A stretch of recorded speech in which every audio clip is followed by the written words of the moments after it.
On est au niveau des Kohanim, un Kohen halal. Qu'est-ce que ça veut dire un Kohen halal? Kohen halal, ça veut dire un Kohen que lui,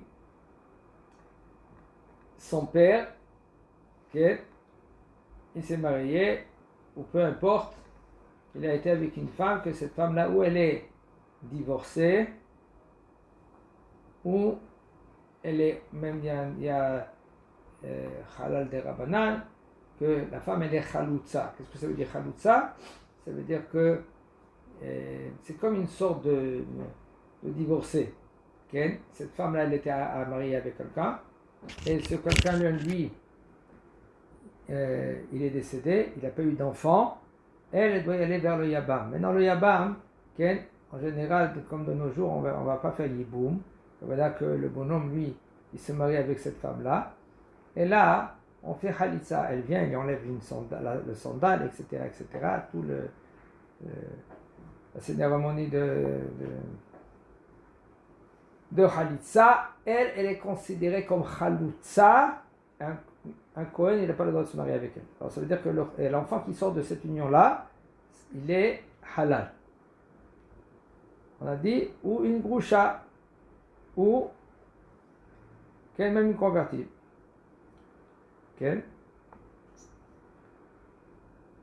ואם הוא חלל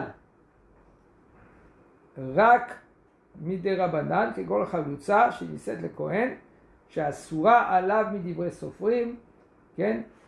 אף על פי כן quand même il est פסול מלעלות, il peut pas, c'est l'enfant qui sort. Le bonhomme lui maintenant s'il a quitté cette femme là, et bien Vadaï il peut retourner et faire Birkat Kohanim. Mais par contre, l'enfant, il est halal.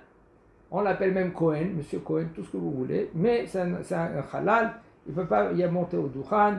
Et ses enfants et tous ces petits enfants de cette union, de ce petit-là, maintenant que il a grandi, il s'est marié, quand même, ils sont halalim. Okay? Et ils sont psoulim de monter au Dukhan. Kohen Sheniktehu Zotav, un Kohen que lui qu'il a perdu maintenant ses doigts, et lui quand même il est fréquent toute sa vie, il voit que maintenant il n'a plus de doigts, même si maintenant il a des bandes, quand même il peut monter au Dukhan. Et faire Birkat Kohanim. Ve'en lifsol, pas besoin maintenant de rendre pasoul le fait que lui maintenant il monte au Dukhan, même qu'il a une bande. Au niveau il y en a des gens qui disent que c'est Hatzitza, ça s'appelle Hatzitza, il ne faut pas avoir quelque chose dans la main pour faire Nesiat Kapayim, quand même il dit le Rav, שאין דין חציצה בכהן הנושא כפיו לברכה. כהן שאינו שומר תורה או מצוות. Un Kohen que lui qui n'est pas shomer Torah ou mitzvot. Il est Mechalel Shabbat. Il ne faut pas l'empêcher de faire Birkat Kohanim. Même si maintenant il est Mechalel Shabbat Befaresia. Tout le monde le sait, il est venu, comme on l'a dit ça hier, il est venu maintenant, quel Shabbat Hatan, et là, il c'est un Kohen, il monte. Il veut faire Birkat Kohanim.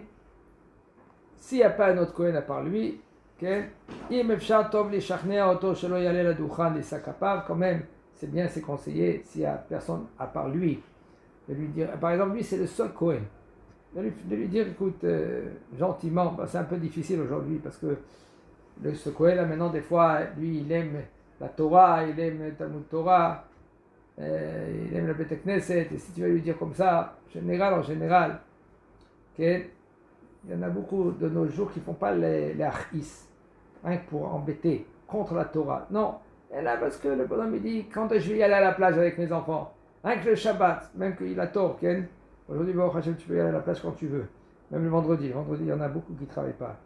Et c'est pas ça de perdre la matana, le cadeau énorme qu'un homme il a, que Kadosh Baruch Hu il a donné à Am Israël.